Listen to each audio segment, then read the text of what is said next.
year ago, my life had collapsed around me. I'd worked myself into exhaustion. My father died suddenly, and my relationships were in turmoil.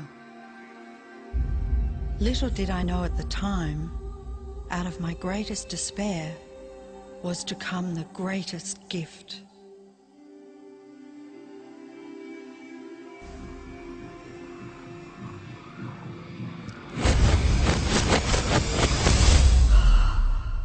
I'd been given a glimpse of a great secret.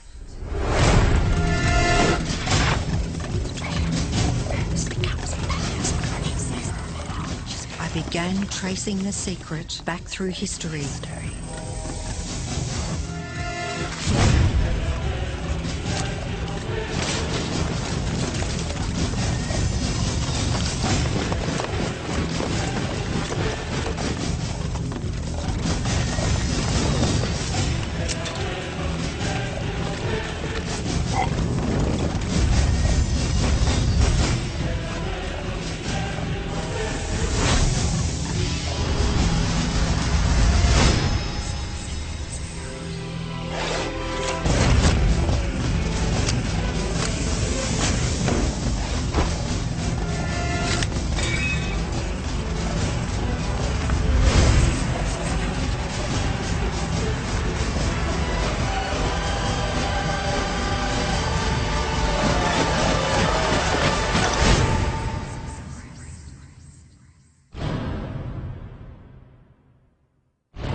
I couldn't believe all the people who knew this.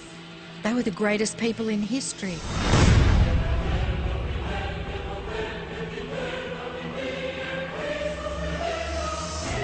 Why doesn't anyone know this? All I wanted to do was share the secret with the world. I began searching for people alive today who know the secret. One by one, they began to emerge.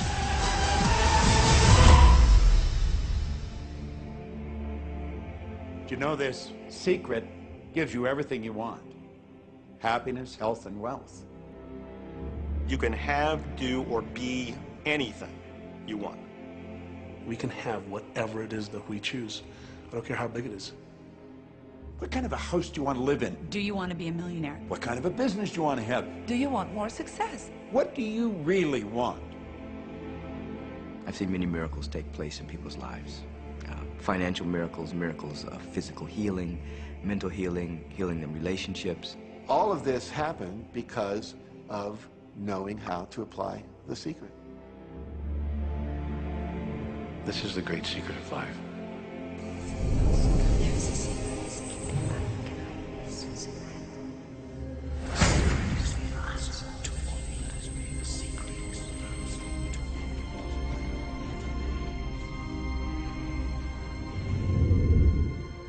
You've probably been sitting there wondering, what is the secret? I'll tell you how I have come to understand it. We all work with one infinite power. We all guide ourselves by exactly the same laws. The natural laws of the universe are so precise that we don't even have any difficulty building spaceships. We can send people to the moon, and we can time the landing with the precision of a fraction of a second. I don't care if you're in India, if you're in Australia, New Zealand, Stockholm, or London, or Toronto, or Montreal, or New York. We're all working with one power, one law. It's attraction. The secret is the law of attraction. Everything that's coming into your life, you are attracting into your life. And it's attracted to you by virtue of the images you're holding in your mind. It's what you're thinking. You see, whatever is going on in your mind, you are attracting to you. Now, wise people have always known that. You can go right back to the ancient Babylonians. They've always known this. It's a small, select group of people. Why do you think that 1% of the population earns around 96% of all the money that's being earned? Do you think that's an accident? It's no accident. It's designed that way. They understand something. They understand the secret. And you are being introduced to the secret. The simplest way for me to look at the law of attraction is if I think of myself as a magnet, and I know that a magnet will attract to it. Very basically put, the law of attraction says that like attracts like. But we're really talking at a level of thought. Our job as humans is to hold on to the thoughts of what we want, make it absolutely clear in our minds what we want, and from that we start to invoke one of the greatest laws in the universe, and that's the law of attraction. You become what you think about most, but you also attract what you think about most. If you see it in here, you're going to hold it here. And that principle can be summed up in 3 simple words. Thoughts become things. What most people don't understand is a thought has a frequency. Every thought has a frequency. We can measure a thought. And so if you're thinking that thought over and over and over again, or if you're imagining in your mind, okay, having that brand new car, having the money that you need, building that company, finding your soulmate, if you imagine what that looks like, you're emitting that frequency on a consistent basis. Thoughts are sending out that magnetic signal that is drawing the parallel back to you. See yourself living in abundance, and you will attract it. It always works. It works every time with every person. Here's the problem. Most people are thinking about what they don't want, and they're wondering why it shows up over and over and over again. The law of attraction doesn't care whether you perceive something to be good or bad, or whether you don't want it or whether you do want it.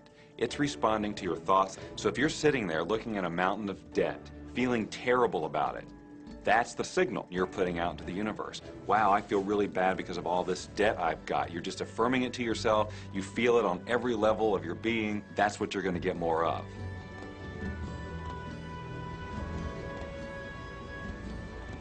So when you're looking at that thing you want and you're saying yes to it, you're activating a thought. And the law of attraction is responding to that thought and bringing you things that match that. But when you're looking at something that you do not want and you shout no at it, you're actually not pushing it away. Instead, you're activating the very thought of what you do not want, and now law of attraction is lining those things up for you also. This is a universe that is based upon attraction. Everything is about attraction. The law of attraction is always working. Whether you believe it or understand it or not, it's always working. You might be thinking about the past or the present or the future, but whether you're remembering or observing or imagining, still in that process you are activating thought, and law of attraction, which is the most powerful law in the universe, is responding to your thought. Creation is always happening. Every time an individual has a thought or a prolonged, chronic way of thinking, they're in the creation process. Something is going to manifest out of those thoughts. Law of attraction says, we'll give you whatever it is you say and focus on. And so if you're complaining about how bad it is, what you're creating is more of how bad it is. Oh, look! I got that!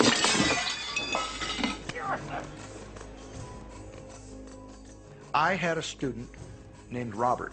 Robert was a gay man, and he was taking an online course I have, part of which entails email access to me. And he outlined all of the grim realities of his life. In his job, all the people ganged up on him. And it was constantly stressful because of how nasty they were with him. When he walked down the street, he said every block he was accosted by homophobic people who wanted to abuse him in some way. He was wanting to become a stand-up comedian. And when he went out and did a stand-up comedy job, everybody heckled him about being gay. And his whole life was one of a lot of unhappiness and misery, and it all focused around this idea of being attacked because he was gay. I began to teach him that he was focusing on